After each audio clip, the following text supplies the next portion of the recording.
We are free, we are unlimited. There are no chains that bind us. We are free, we are unlimited. Right now, right now. Woo, that's good. You may be seated. It's good to rock and sing. Oh, well, I was truly inspired for today's talk. And in part, it's because this past week was Earth Day. And I had this deep knowing that Earth Day is not just one day of the year. But it's great that we have it's Earth Day, and we can acknowledge it. But I would like to open that idea and invite you to consider caring for our earth home as part of our spiritual journey. It's a spiritual choice. And I wanted to start off because this Netflix 5-part documentary series called Our Great National Parks, narrated by former President Barack Obama, about the world's most breathtaking national parks and the wildlife that live there.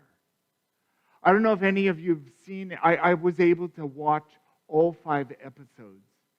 And I learned that Yellowstone was the very first national park in the world. And now there are millions of acres of preserved land across the globe. National parks all over the world. And this series brings the wisdom of how important diversity is. How important our decisions, our choices, and the way the natural world supports everything works together. And how they got this footage is magic. I have no idea how you get this kind of footage. So intimate and beautiful. It really touched my heart. And so, caring for our earth home. I also love this icon and heroine here in Texas, Ladybird Johnson, who had such impact on the world we are part of here in Texas. She had the knowing, as she says here, the environment is where we all meet, where we all have mutual interest. It's the one thing all of us share. It's amazing to get that understanding that we share our nature, our environment. We share our world.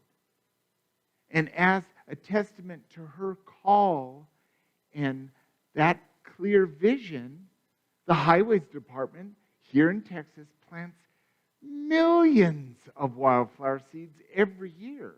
And that's no small feat. I understand it's quite a production to produce all the seeds to be able to plant. Anyway, we'll go into that some other time. It's fascinating. But I love the beauty. I love the wildflowers. And thank you, Ladybird, for your wisdom.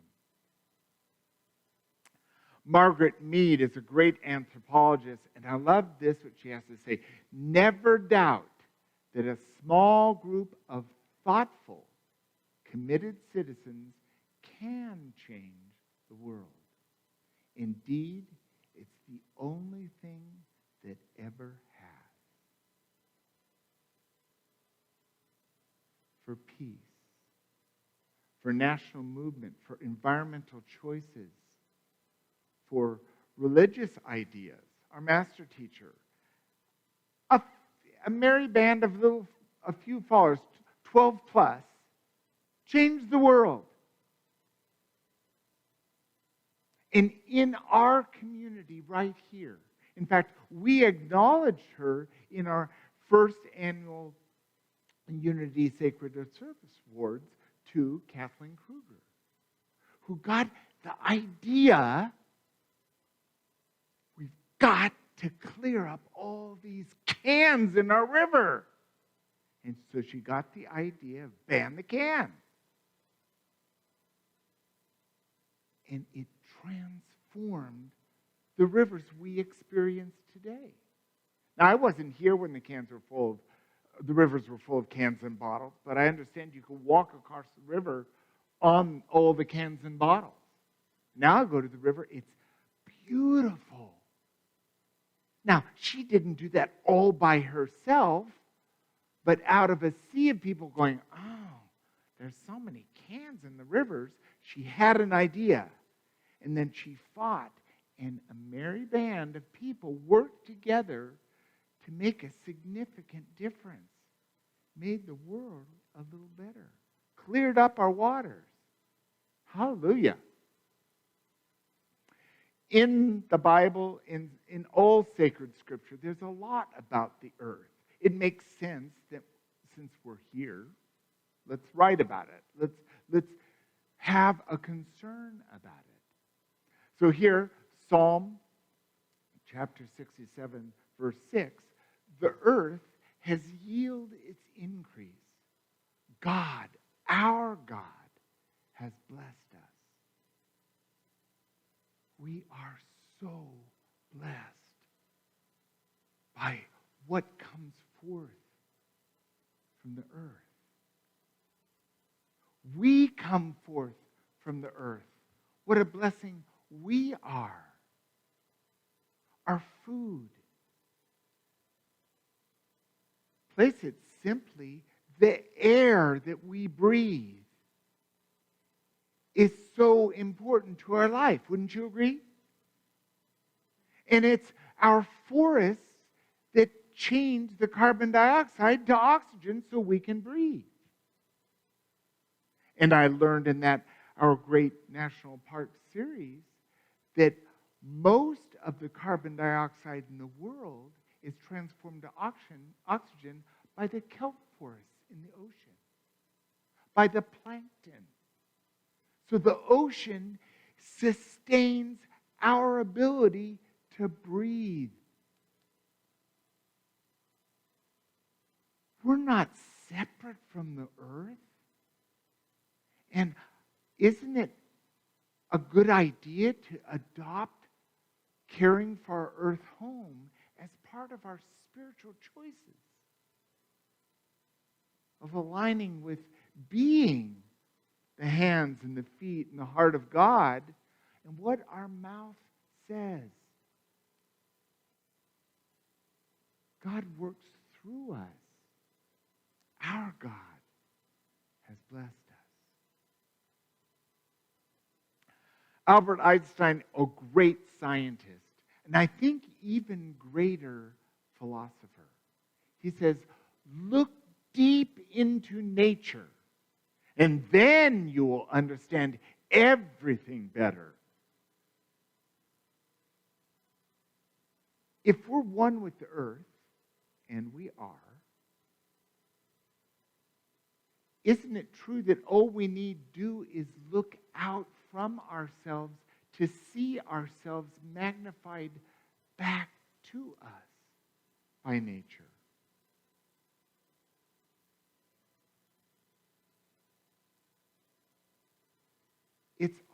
It's alive. The earth is alive, and we are alive. But how does our interaction with nature reflect how we take care of ourselves? That's why I think this is a spiritual decision. Caring for our earth home. Jane Goodall, she's 90 years old now and still doing her great work in the world. She has written a new book about hope.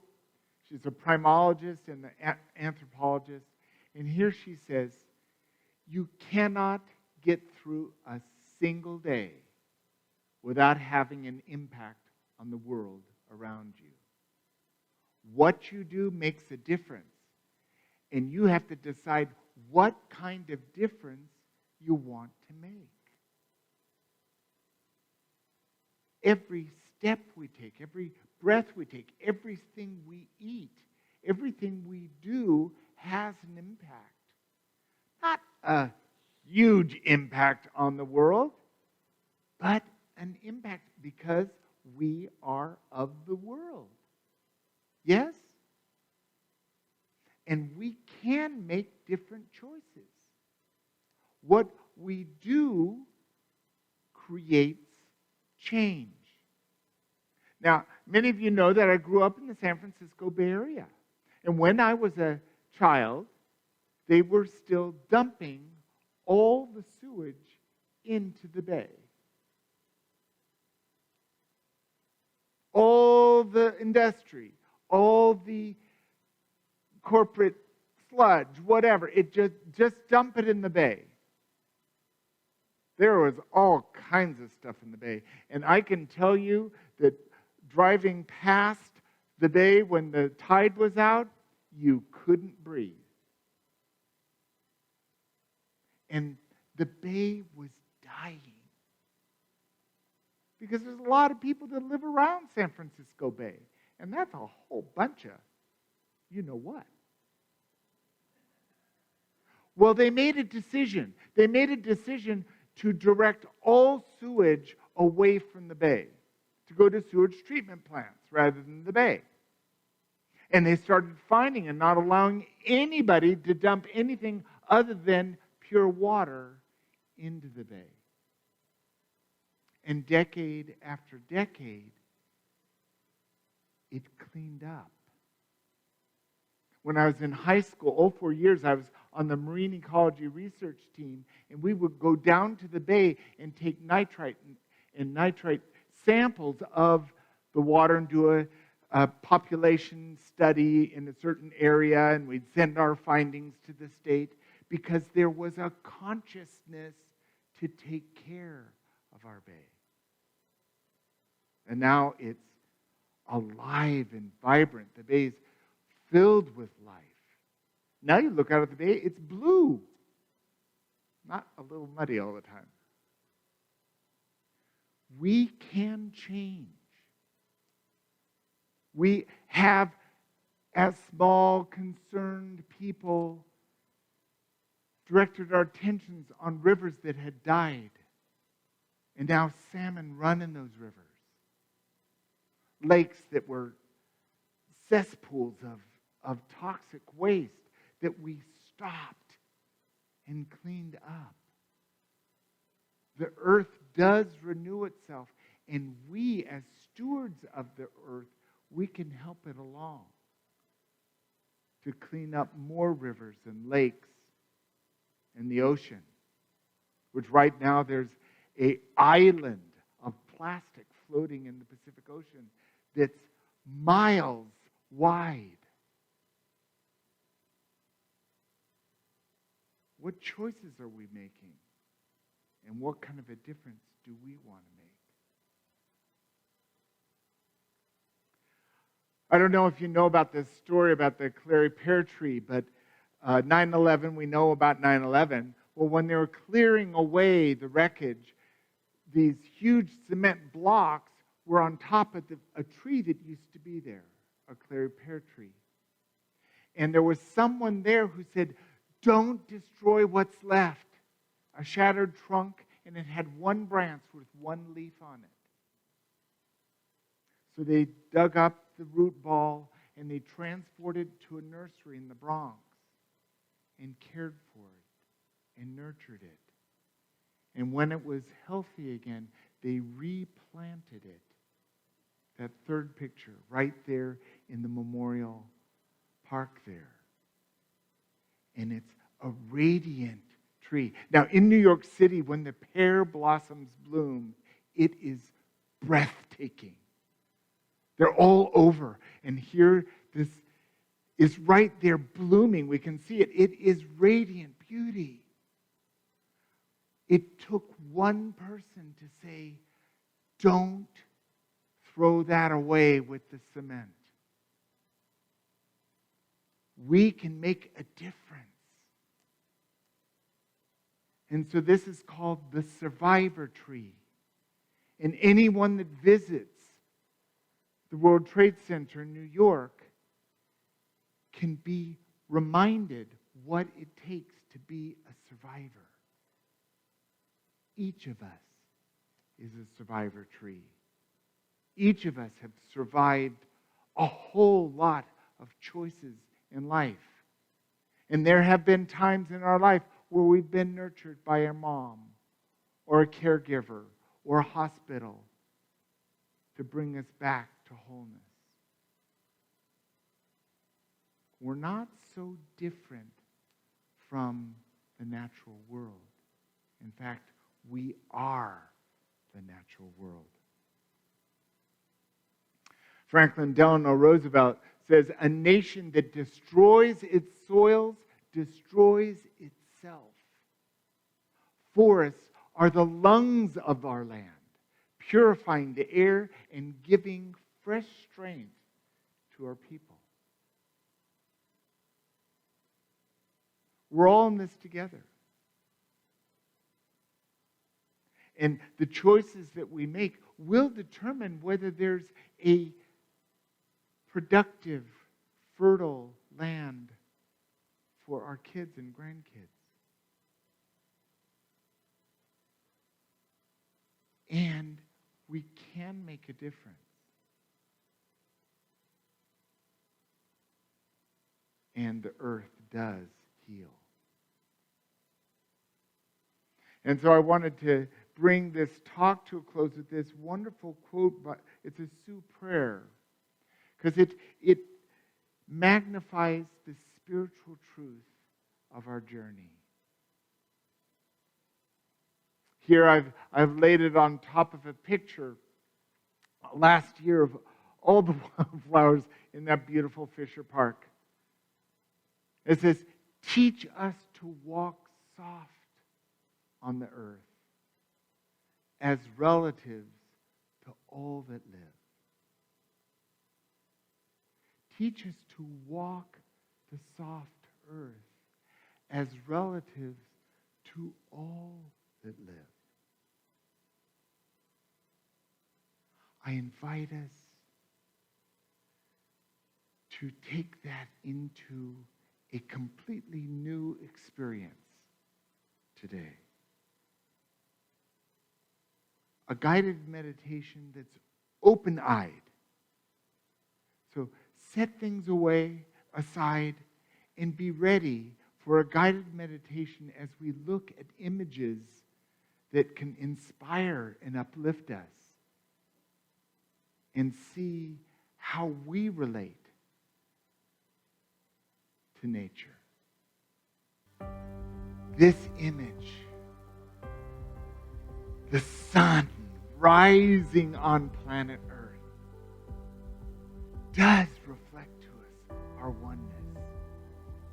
And it's a beginning to see how nature is a mirror for us, reminding us that we're one and we're all in this together.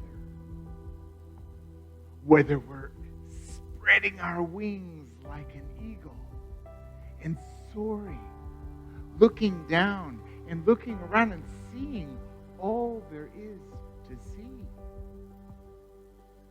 We are able to see and hear, or like this Hawaiian green sea turtle soaring through the ocean up to 35 miles per hour.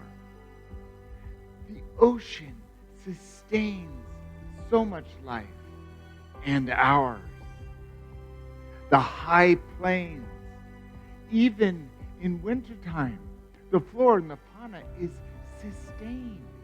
We are sustained in all seasons. All life is sustained when we take care of the planet Out on the African savanna, we see these lions at rest with pride and courage and strength.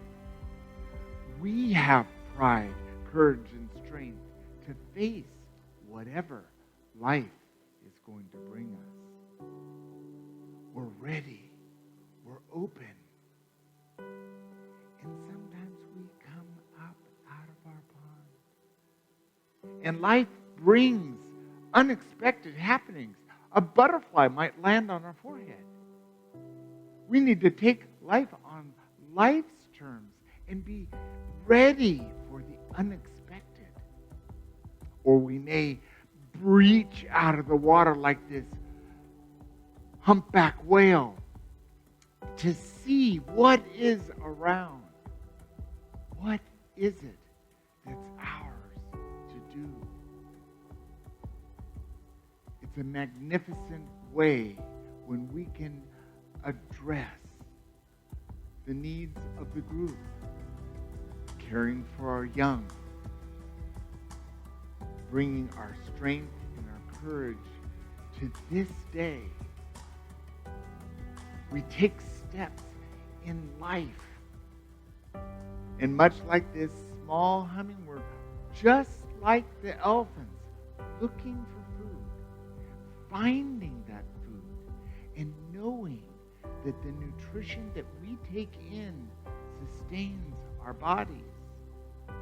So what do we choose to eat? How do we embrace life with cool, clear, clean water from the clean rivers and lakes, the gentle and glorious rain that nourishes the earth? Water is life. We are water. And our forests, we must take care of and manage our forests, our prairies. We must look ahead. We may not know what's on the other side of that mountain range, but we have the ability to discern because there's such diversity in life. Some of us are tall, some of us are short, some of us have spots, some of us have stripes, and we all live together in this great oneness. Now, the penguins, like us, sometimes we need to stop and look ahead. Are we looking towards home? Are we looking towards a new place to go? Are we looking for food? Let's be ready for beauty. And as we take in a beautiful rainbow, we're not looking for that pot of gold. We're embracing the beauty of life. And much as this tableau emulates peace, we can see this gentle butterfly and this beautiful flower reminding us that we need times of peace and serenity. We come to this. What do we choose to grow? What do we choose to plant? Acknowledging that we are the heart, the hands, and the feet of God working through us. What are we going to manifest? From this view of the planet, which first came to us when humans first went into space, is ingrained in our psyche because looking at this picture, we see we are one. On this beautiful, magical life ball, Earth. So let's take that knowing of oneness into the silence.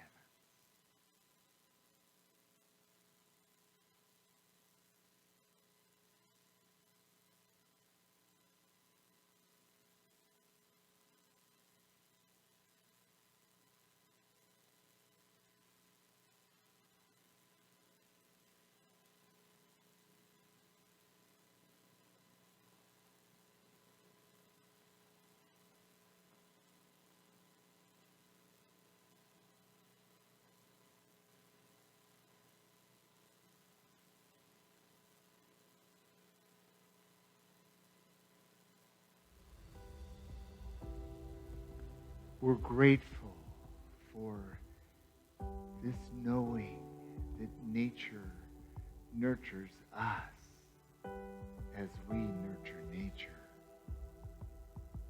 And as we bring our attention back into this room, we see ourselves right where we started. The dawning of a new day on planet Earth.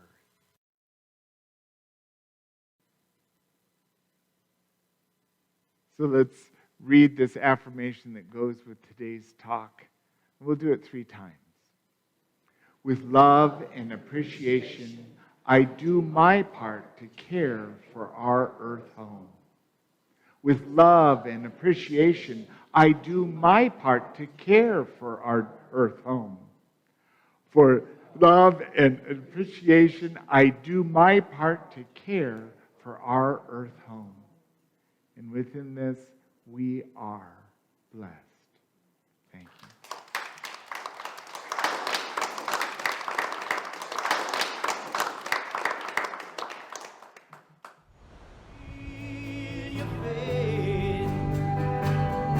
Step out on the water, release your faith. Every step is stronger. Step out on the water.